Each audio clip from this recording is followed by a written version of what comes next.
Tu peux y aller. Donc voilà, donc passé Sedge, qui explore à la fois des contraintes anciennes et en même temps qui tente des formes nouvelles, on va dire, ou des formes en tout cas dérivées de, développées. Je suis à la Factory donc en ce moment pour travailler sur Nadal. Alors Nadal, c'est donc ce joueur de tennis que tout le monde connaît, hein, immense star et immense champion, parce que je suis très clairement fan de tennis. Je joue au tennis, j'adore ça. Je n'ai pas le niveau que je voudrais avoir, mais disons que je suis un bon connaisseur du tennis quand même.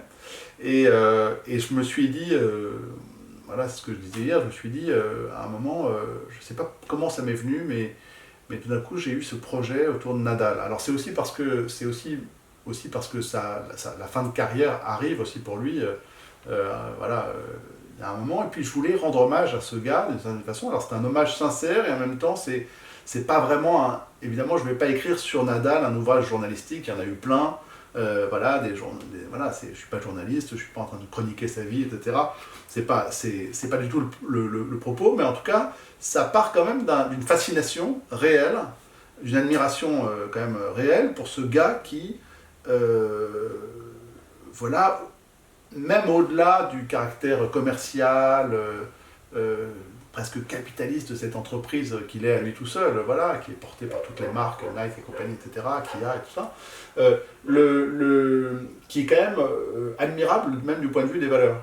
C'est-à-dire que le gars a une humilité incroyable, tu veux dire qu'il incarne pour moi de toute façon les 4 vertus athéniennes quasiment. Moi, je veux dire, en plus avec la détermination et d'autres, disons l'humilité qui est incroyable du gars alors qu'il produit des exploits monstrueux, 14 fois Roland Garros, gagné, 22 titres du Grand Chelem à ce jour. Donc et en même temps le mec il n'y a pas une oreille qui bouge, il parle toujours comme si ça allait être très difficile de gagner le prochain match contre le 200e mondial, etc. Bon. Et donc je trouve qu'il n'a pas, en 20 ans de carrière, je crois que c'est 20 ans de carrière à peu près, il n'a pas, il a pas une oreille qui a bougé plus que l'autre, c'est incroyable. Et bon bref, mais mon projet c'était un peu plutôt de dire qu'est-ce que t'as foutu, voilà ce que je disais hier, pendant 20 ans à regarder ce gars à la télé. Alors avant lui, il y avait une préhistoire à ça, parce que ça vient de l'enfance tout ça, hein. On en parlait hier, ça vient de l'enfance, puisque ça vient aussi de la propriété de mes grands-parents, où il y avait un tennis, où on se réunissait en famille, donc le tennis ça vient de loin. Et puis, et de vraiment de quelque chose qui a trait à l'enfance, et à la fascination pour le jeu. Et ça rejoint de ce point de vue-là des autres travaux que j'ai pu faire où le jeu finalement est toujours quand même une notion importante. Et là, je me suis dit comment un jeu qui est extérieur à la poésie, donc qui n'a rien à voir a priori avec la poésie, qui est même brutal comparé à ce qu'on peut imaginer de la poésie, etc., pourrait m'amener à me déplacer dans mon vocabulaire, dans ma syntaxe, dans les thèmes, comme ça, comment est-ce que je vais pouvoir arriver à faire poème, entre guillemets, ou à produire de la littérature, entre guillemets, avec un sujet aussi éloigné, a priori, voilà. Et bon, ce type de grand écart est assez courant, même aussi au théâtre aujourd'hui ou dans d'autres... Voilà, mais c'est une chose de le dire, c'est autre chose de le faire, et c'est pas si évident. Voilà. Et donc là, je suis en plein travail là-dessus.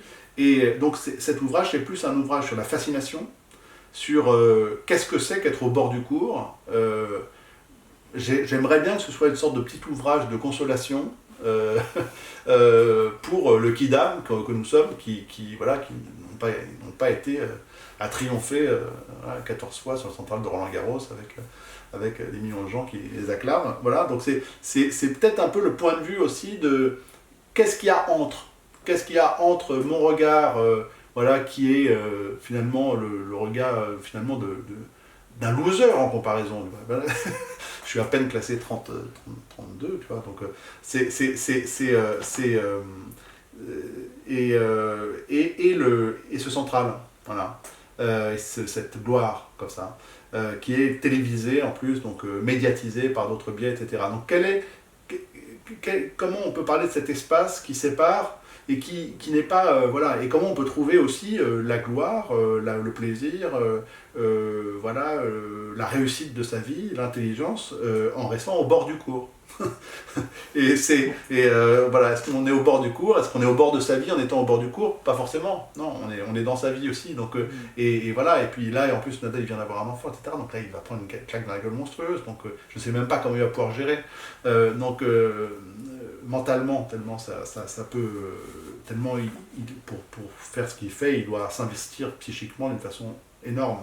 Moi, je pense que ça va jouer des tours, mais après, ça sera pour un autre bonheur et pour aussi relativiser tout ce qu'il a fait à l'aune du fait d'avoir des enfants, ce qui est quand même une expérience aussi la plus belle qui soit aussi du monde, potentiellement, donc en tout cas pour moi. Et donc Nadal, c'est qu'est-ce que j'ai foutu? Et donc en fait, c'est en fait une forme de recherche du temps perdu. Hein, voilà. Pour reprendre Proust, là pour le coup, c'est ma petite recherche du temps perdu, c'est-à-dire qu'est-ce que tu as foutu dans le temps que tu as perdu à regarder la télé, et puis aussi où aller au centre Roland, mais aussi,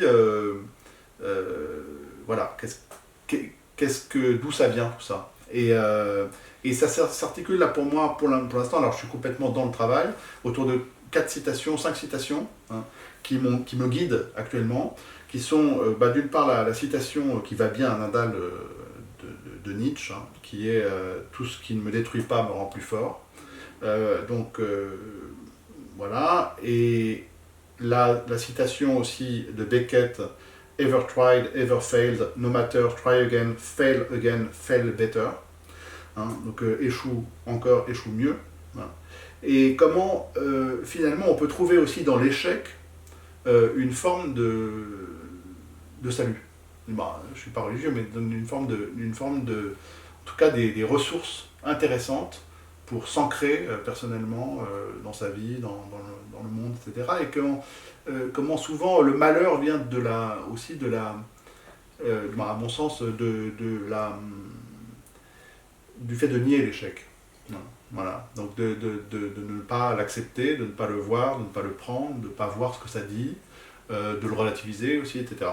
Et donc, une autre citation qui dit pour trouver, de Ludwig Holl, donc écrivain suisse, pour trouver 2 conditions sont nécessaires. Premièrement, perdre. Secondement, avoir déjà trouvé. Donc c'est des expressions un peu énigmatiques comme ça. Une autre qui est de Cédric Demangeau, qui est un poète vraiment très beau, je trouve, qui nous a quittés l'année dernière, qui est chez Flammarion, une inquiétude, et qui dit « Oh, le lob, le sprint, le passing shot et le retourné de la carabine, un arrière-gauche marque de la tête, on perd dans les arrêts de jeu. Toujours difficile pour un espoir de s'imposer à l'extérieur. » Et enfin, le dernier, qui est vraiment je dirais, ma phrase principale, un peu énigmatique, qui est « Qui va à la chasse perd sa place ». Le dicton, « Qui va à la chasse perd sa place ». Et cette phrase, elle vient directement du jeu de paume. Elle vient directement du jeu de paume, puisque le jeu de paume était structuré avec ce qu'on appelle des chasses, qui sont des lignes qui sont dessinées au sol. Et en fait, il suffisait d'avoir 2 rebonds de la balle sur chasse, et 2 fois de suite, pour qu'on change de côté, pour qu'à ce moment-là, il y ait un côté serveur et un côté receveur, ce qui n'est plus le cas au tennis aujourd'hui. Et donc le gars va du côté serveur pour servir et pour gagner vraiment ses points à ce moment-là. Et donc il va à la chasse et il perd sa place. Donc, voilà. Et ensuite c'est un système de gagne-terrain en fait, voilà, qui limite le terrain et qui limite la possibilité de rebondir. Il ne faut pas rebondir à l'intérieur de ses chasses, il faut rebondir après. Voilà, donc qui va à la chasse perd sa place, mais j'aime bien l'expression aussi, parce que qu'est-ce que ça veut dire? Je n'ai toujours pas vraiment compris ce que ça voulait dire, qui va à la chasse perd sa place. Ça veut dire que quand on poursuit quelque chose, un but, un désir, on va se perdre, on va perdre la place qu'on avait, quelle place, qui nous a donné cette place, etc. C'est quoi cette place originelle, etc. Est-ce qu'il y en a une? Voilà. Donc tout, finalement, mon travail sur Nadal est orienté aussi par cette citation, et qui pour moi donne un côté personnel au truc. Donc de quoi Nadal est-il le nom? C'est ça que je me suis imaginé. Et donc, voilà. Donc, et j'ai commencé donc là, dans ce travail que j'ai fait ici, déjà à analyser ce nom, voilà, de façon un peu associative.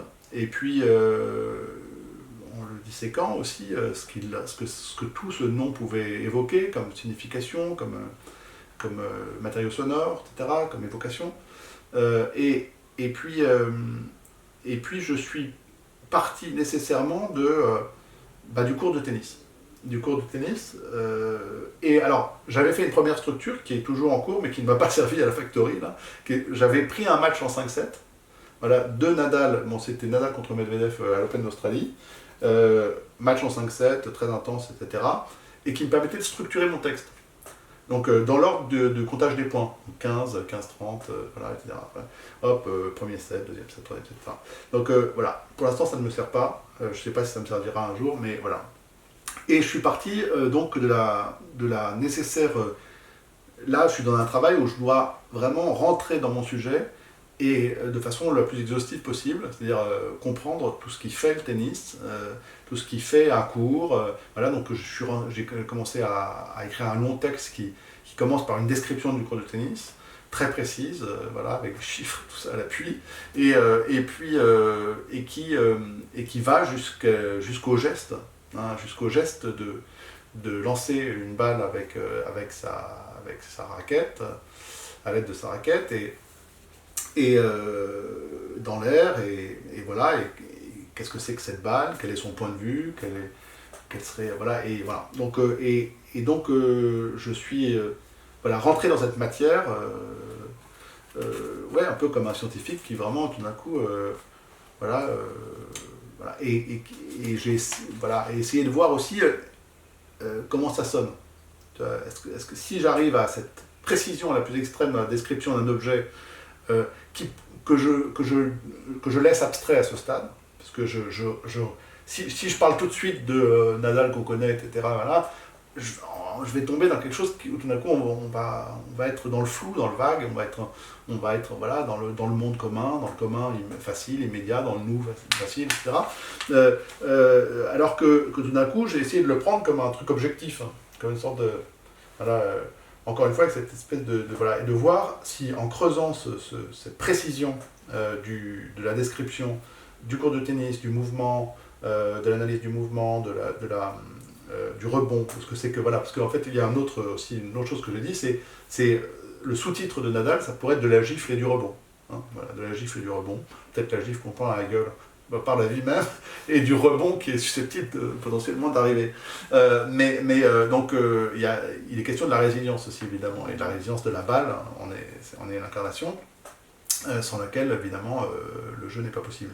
Donc, et puis... et voilà, et c'est vrai que je me suis interrogé sur ça, voilà, voilà, et par cette description, j'ai essayé de voir si cette description très précise d'un univers abstrait, je pense aussi par exemple à un truc comme le dépeupleur de Beckett, par exemple, qui décrit un cylindre comme ça, qui a des proportions bien particulières, etc. Donc c'est quelque chose qui m'a inspiré.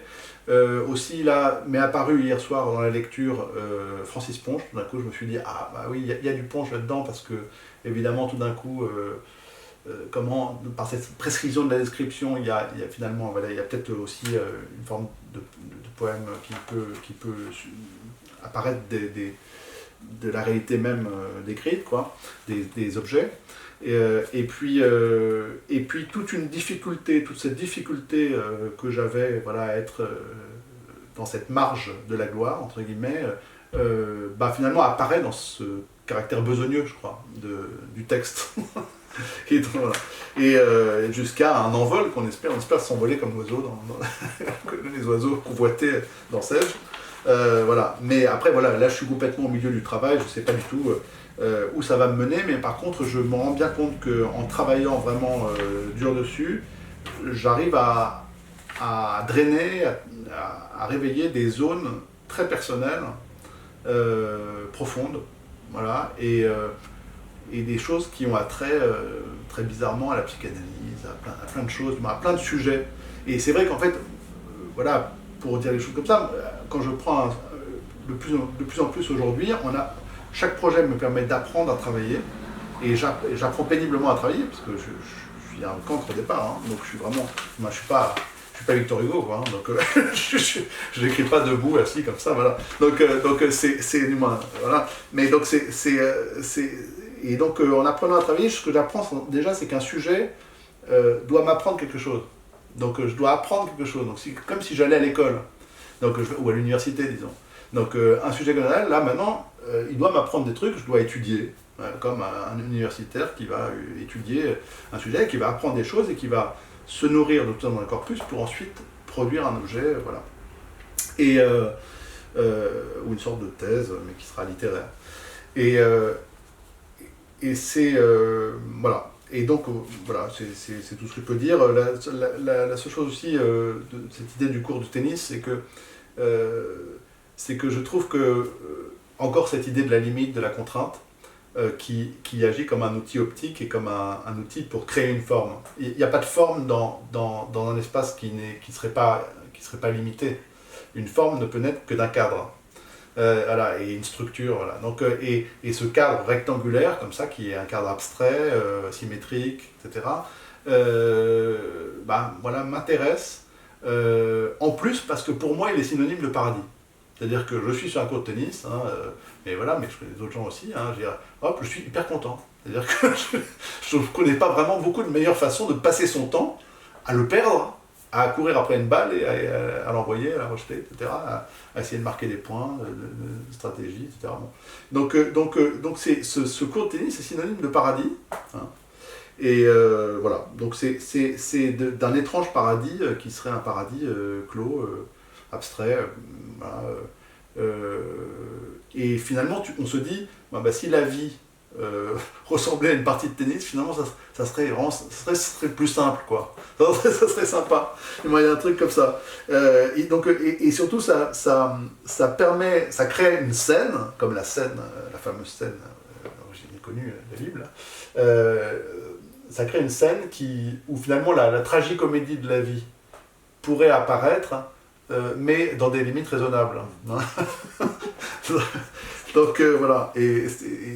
Voilà. Et même, par exemple, je pensais hier que je terminerai là-dessus, mais c'est juste une blague, mais c'est juste, voilà, si Sartre dit l'enfer c'est les autres, hein, mais ça montre bien qu'il n'a pas joué au tennis, hein, parce que sinon, il saurait déjà que tu peux pas t'amuser sans les autres, hein.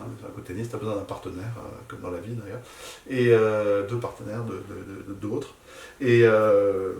Et puis je préciserai donc cette formule en disant oui, l'enfer c'est les autres à moins de 10 mètres à la limite, hein, parce que